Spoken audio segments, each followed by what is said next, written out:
Hey everybody, Peter Zeihan here, coming to you with the most recent in our Ask Peter series. Today the question is about thorium power. Now, there's uranium-based nuclear power. Thorium is a potential substitute. It's a different element, different chemical process. And according to its promoters, thorium is better because it is more difficult to turn into nuclear weapons on the back end. So if you can remove a lot of the proliferation concerns of a uranium power cycle, then maybe we can get rid of some of the obstacles to adopting nuclear power on a broader scale. The short version is probably not, but to understand that, you have to understand how uranium works.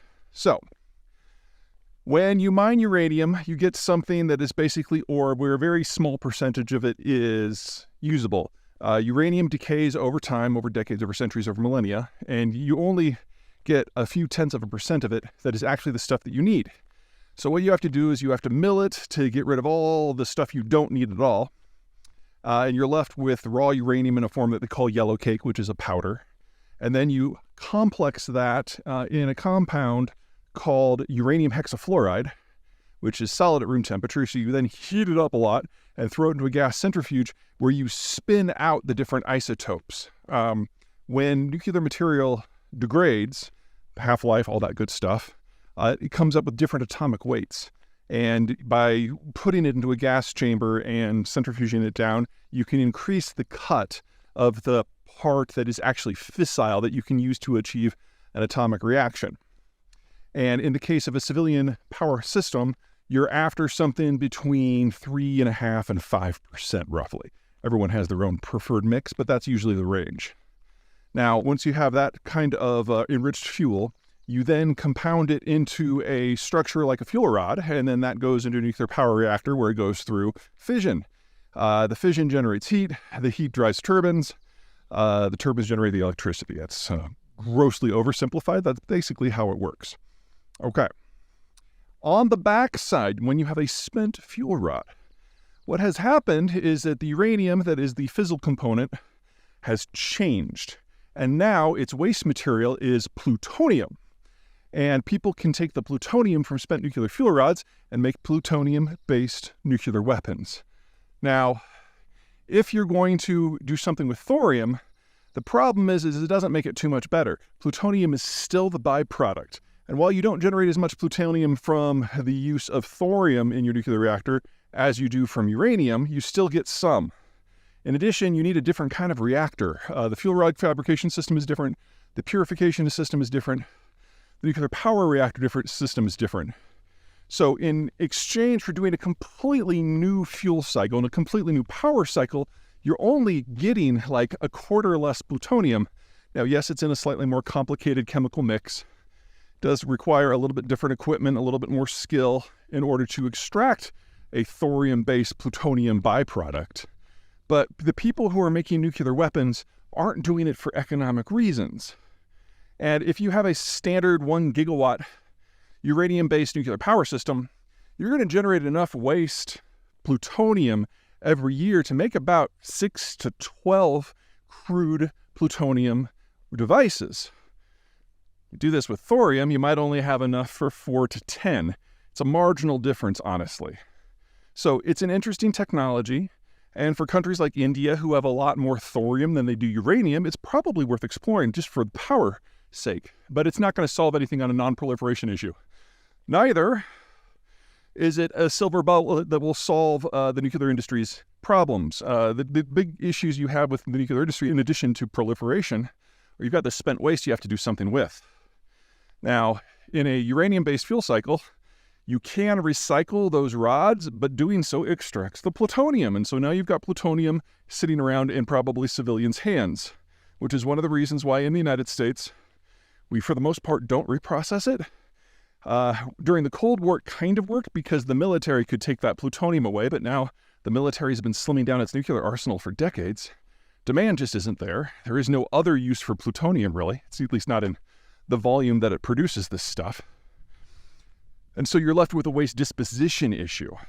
Now, other countries have addressed this, if that's the right word, by having some sort of government facility where most of this stuff goes and is interred or is mixed with glass or is buried or whatever. None of these things really solve the problem, but they at least address them. In the United States, we've got something called Yucca Mountain, which is a big storage facility, but it's completely oversubscribed already, which means in the United States, right now, all that spent fuel, unprocessed typically, is stored on the reactor site in a coolant pond, which I would argue is not the best idea. But until we get a couple acts of Congress that either deal with the reprocessing and the plutonium extraction and or create a fundamentally new storage facility that can handle all of the volumes that we need to handle, we're kind of at a stalling point with the nuclear industry in the United States. Barring the development of fundamentally new technologies, of which there are a few interesting ones in play, we're actually going to be seeing nuclear power fall drastically as a percentage of our overall fuel mix. It's been about 20% of the total for the last few decades, but we've only had one new plant come online since 1973. And pretty much all of them are going to be decommissioned over the next 15 to 20 years, which we may have questions over whether that's a smart thing to do, but these facilities are a half-century old plus, which means that with all the solar and wind, assuming it's working perfectly, we're really just going to be standing still when it comes to generation of electricity, much less decarbonization. So this is a piece of the puzzle that we really do need to fix. And it really does require action from Congress. So I have very low hopes that that's actually going to happen, and I'm afraid that thorium isn't going to get us any closer. Sorry. Bye.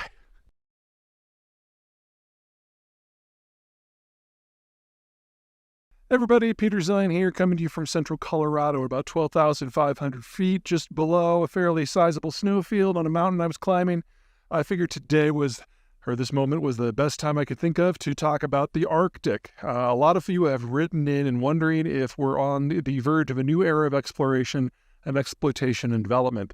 Can't rule it out, but a couple things to keep in mind. Number one, the Arctic is, for the most part, completely unpopulated. And so even if you have a wonderful mineral resource, you then have to go into tundra in order to build roads or ports or airstrips. Tundra is not great land to deal with. In the summer, it tends to turn into a full-on swamp. So if you're going to have a town, it has to be elevated. And if you're going to have a road, it has to be on a raised berm that stretches hundreds, if not thousands of miles, which is why most of the remote places in Russia and Canada for mining aren't on the road network. You basically fly in, and then the place is just a frozen version of hell in the winter. If you want to do offshore, you're not just dealing with ice, you're dealing with moving sea ice, which means that most of what you have to do has to be under the ice, and yet it still has to be pumped back to the shore where it can be stored until the ice melts in the summer. So now you also need storage. So your cost for development for facilities up there is very high. The maintenance cost is extreme, and you're not going to be able to have a regular income stream because you can only ship out seasonally. Then there's the problem that where there are populations on the or above the Arctic Circle are very, very limited. You basically have two categorizations. The first is you've got the Russians, because during the Soviet period, the Soviets saw the entire Arctic zone as a zone for national security, and even though it made no economic sense, they settled people up there to the tune of a few million. Now, the vast majority of those people have found ways to get back to warmer climes, but there are still places like Murmansk and Norilsk that are way up there. The thing is, no one is going to sink the capital and technology that is necessary to develop the Russian Arctic. Exxon was doing a little bit on this in places like Murmansk and Vendré, I'm sure I mispronounced that, sorry Russians, and the Yamal Peninsula, but in the aftermath of the Ukraine war, that money's gone away. And there aren't a lot of companies on the planet that have any sort of experience in dealing with this sort of thing. The Russians do have some limited skills. Obviously, they've got plenty of experience. The problem is that the gutting of the Russian demographic structure is well underway, and the youngest people who were trained in the Soviet period with the full suite of technical skills necessary to do things like this, they're in their early 60s now. There just aren't enough people out there to do it, and the Russians have never had the capital to do it in any sort of scale. The other classification are places where the normal rules of the Arctic do not apply. There are a couple of places in the poles where warm water currents wash up against the coastline of the continent and make it a zone that is ice-free year-round. And the one that matters there the most is the North Atlantic drift going up to northwestern Europe. So the entirety of the Norwegian coast is ice-free year-round. And that's one of the reasons why Norway has become one of the world's preeminent energy powers, because they can go into the offshore oil and natural gas zones and produce year-round. They still have to deal with the depth. They still have to deal with offshore. They still have to deal with relatively light population densities. They still have to deal with storms. But at least they don't have to deal with moving sea ice. And as a first world country, they have capital access that the Russians simply can't match. The thing, however, though, is it's already ice-free. If you want anything more than what you've got right now, you've got to wait for the pole to melt out. And I have not seen a single estimate that suggests that the Arctic Ocean will be ice-free in the winter before the end of the century. Remember, the problem isn't just ice. It's seasonal ice that moves. And then the other issue is if you're not after resources, you might be after transport. The idea that you can ship things from Europe to East Asia back and forth much more easily than you can going the southern route through Suez or around Africa and India. Well, technically there might be something to that, but again, seasonal sea ice, you have to wait for the place to be ice-free. Otherwise, all the aids to navigation have to be redropped and recharted every single season. So again, seasonal route. And even if you're relying on an icebreaker, that icebreaker is going to be Russian. And in the current environment, there aren't a lot of people who want to rely upon the Russians for safety in times when there's distress, because for several thousand miles of empty trackless ocean and ice, there is no one else you can call. Finally, if you're going to do this, you're connecting East Asia, the most rapidly aging part of the planet, with Western Europe, which is the second most rapidly aging part of the planet. So you're making a long-term bet on two regions that demographically are not going to be able to trade much at all for much longer because they simply don't have any consumption that is going to be sustainable in the long run. So I don't think without a series of technological breakthroughs that are not very likely, we're going to see a lot of development up there. Everyone will play. Everyone always plays. But this is one of those things at the top of the world that's just going to stay there. All right, that's it. Take care.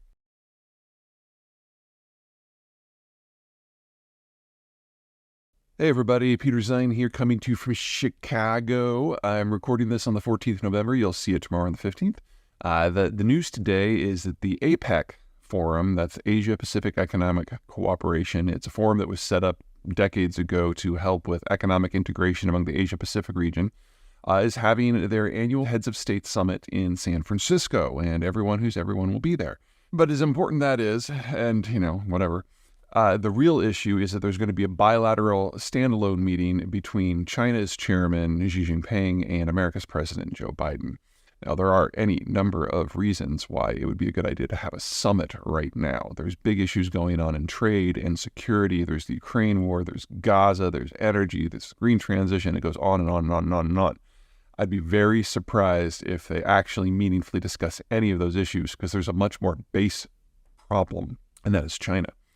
China's cult of personality that has gathered around Xi Jinping has now become so strict that information is not being exchanged in the country.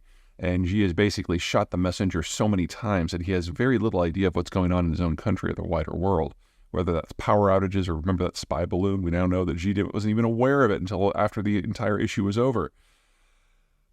So we, the United States, has tried on multiple occasions to meet with some of the uppity-ups high up within the Chinese bureaucracy and state authority systems, and have discovered that really no one has reliable access to the chairman at all. So, for example, Secretary of State Blinken and Secretary of Defense Austin have both been to China to speak with their counterparts, only to discover that their foreign minister and their defense minister don't actually have access to the chairman. It hadn't for some time, and by the way, they both got fired shortly thereafter. So we're sending in the only gun that's bigger than SecDef and SecState, and that is the president himself. So Xi and Biden will be meeting the day you see this, the 15th, and I'm not expecting meaningful policy addressings. We're just trying to find out if the guy has lost his mind at this point. Once you turn 60, things start to go a little sideways, and Xi is now 70.